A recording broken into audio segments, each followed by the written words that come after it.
y'all. So it's been a little bit since one of these videos, but we're back because it's Asexuality Awareness Week, and I've been posting all week long on my Instagram, which has been a lot of fun. This was the first time I really talked publicly about it, and it's been pretty exciting, but I wanted to have this video in addition to the post to talk a bit about why I decided to discuss it now, aside from just the holiday, and also a bit more about what it means to me, my identity specifically, and some of the conversations that I think are important to have. Like I said, I haven't really talked about my asexuality online before. I've given a few little hints, but I never really said it until quite recently. I put up a reel on Instagram and I did like pansexual me versus asexual me. And anyways, that's the first time I actually used that word to describe myself online.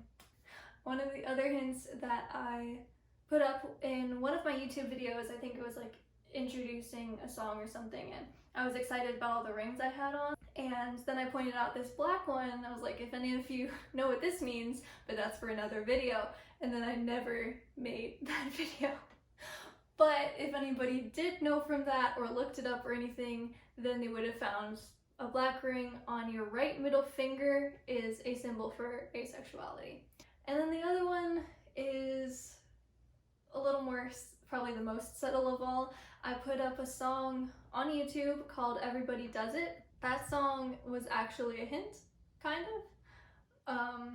I didn't put it out there as like, I'm gonna hint about my asexuality today, but I purposefully wrote it in a way that like created another story because I wanted it to be more relatable to more people, but also because I didn't want to be so straightforward about like, I'm asexual, woohoo, in a song. I just didn't know how to make that work. It's like the chorus is, I saw this coming from a mile away, swear it happens nearly every single day. Another line you said you wish you could take back, another girl you saw wish you would leave that alone. Oh, everybody does it. Oh, but everybody does it, everyone but me. Basically, the story that I built, referencing the chorus, is like, you said another line, another whatever it is, another joke about this other person, this girl that you're objectifying, and it sounds like, you know, you want to get with her, you want to do whatever with her, and you know that I'm not going to give that to you, or I'm a different kind of person. You know, if it's not a sexual thing, maybe I'm just have a different personality or whatever that you might be looking for. But you're saying, well, everybody makes jokes like that. Everybody checks out other people, like everybody does it. And then me saying like, well, I don't. So I guess it's everyone but me that, you know, makes these jokes, and I'm just trying to be in a faithful relationship. Like I had all of these insecurities and fears that like, you know, I might choose to do that, I might not, but if I choose not to, then what does that mean if I'm with somebody that's not like me? I guess the main catalyst that sparked me wanting to talk about it was I saw this thread of a lot of acephobic comments. It was on this girl's page, Yasmin Benoit.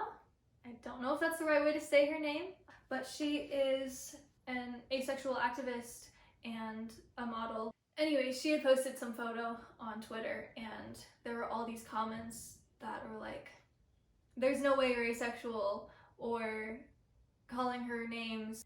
It upset me, but that also meant that it inspired me because she's out there, she's being unapologetic, and that's how I want to live my life, is being unapologetic, doing whatever the hell I want and not caring what they think. So I was like, we need more asexual representation out there, and maybe I can be one of those voices. But it was a big decision, and it was never something important to me to be like, oh, well, I gotta come out to everybody now. Like, it's so personal. So I was being indecisive about it because I hadn't even told many people face to face. So to go from telling, I don't know how many people, very few people, to telling everybody at once, it's pretty daunting. But at the same time, I want to represent and I want to be a voice and a face for those out there that aren't seeing it. I wrote like a letter to myself, or not even a letter, it was just like a free write to get out my feelings of, am I going to do this or not? I wanted to read a little excerpt of that. I decided I'm going to participate in Asexual Awareness Week because I want to cut through the misunderstandings and stand up to represent for those who don't talk about it or can't or feel broken. I don't want people to end up in bad situations or not understand boundaries or feel guilt or shame. And no, I don't want to have these uncomfortable conversations, but I want to hold up a message. I want to do it for them who can't speak up or are unsafe or know what it feels like to be in that position. I want to educate and represent. I want to be living proof. You can control your own body. You can decide what to consent to or not and set boundaries. You can learn to love your body and take care of it. I want to stand for being unapologetic no matter what. Take me as I am with all my gray areas of identity. I am here to be loud, to show we exist. Not because I want to share my feelings about sex or experiences I have or haven't had, but to show we exist and we are just as worthy and valid and free and deserving of rights and respect and consent. We are whole, not broken. We are beautiful. We are human. So that letter, or whatever you want to call it, that I wrote for myself, I think is pretty powerful. At least it still affects me every time I've read it, and I must have read it like 5 times at least. It's about representing and being there for everyone else. It's not just about the other asexual people out there, but for everyone to have healthy conversations about this. Because I think it is important to have conversations about it, as long as they are healthy conversations.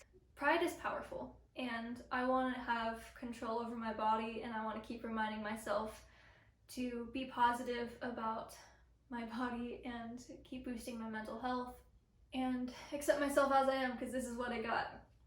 And talking about sexuality and all that has helped me do that, both on my own, offline, just learning to accept it and embrace it, but also online to have these conversations. Yeah, and I will continue talking about it in the future, but this has been a big opportunity, so I wanted to talk about as many aspects as I could. At the beginning of this week, I was very nervous. I was scared to talk about this. I knew once I put up that first post, there was no going back. People were gonna know. The conversation had begun. I made this decision to put it out there, and the day came, and I was still so scared, no matter how much I had thought about it, and reread that letter and confirmed for myself, this is what I'm gonna do, this is what I want to do, and it's gonna be okay, and I accept it. I was still I don't know what's gonna happen, and I'm just gonna put it out there and give my message and hope for the best.